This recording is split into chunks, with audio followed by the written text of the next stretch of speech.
So we've got three really quick, easy measures of water quality that actually end up being really important. So just because the idea is fairly simple, doesn't make them less critical to the safety of those marine ecosystems. So first we have turbidity. Now, turbidity is the measure of how clear or cloudy the water is. So when you see those pictures like down in the Caribbean and that water is crystal clear, that water has a very low turbidity. The clearer the water is, the lower the turbidity level. The cloudier the water, the higher the turbidity. Now, this is measured with a Secchi disc.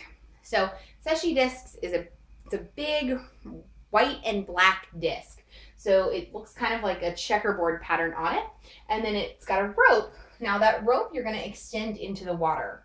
As you extend that rope into the water, you're going to see how deep you can drop that Secchi disc down before you can no longer distinguish this color. So ability to see light and dark is one of the easiest things to judge in clear water and one of the hardest to judge in cloudy water. So they're going to lower that down until it's no longer a distinct difference between those white areas and those black areas on the disc.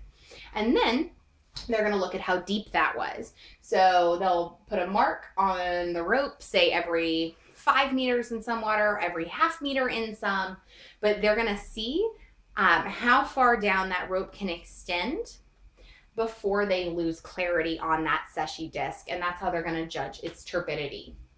Now we also have dissolved gases.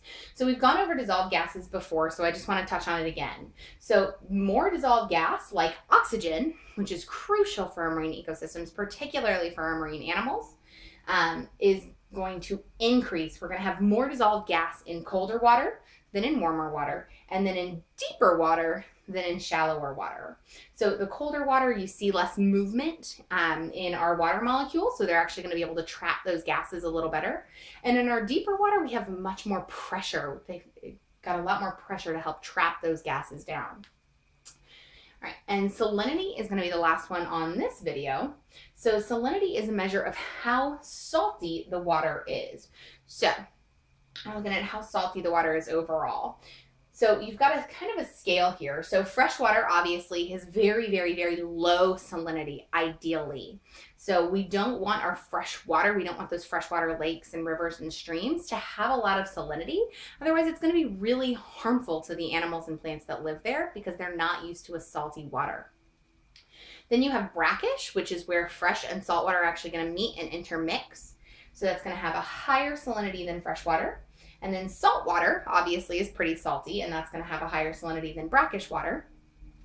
Then we have hypersaline water. So hypersaline water is water that is so salty, almost nothing can live in it. So if you think of places like the Great Salt Lake in Utah or the Dead Sea, it has such a high salinity, it actually doesn't allow for much marine life at all.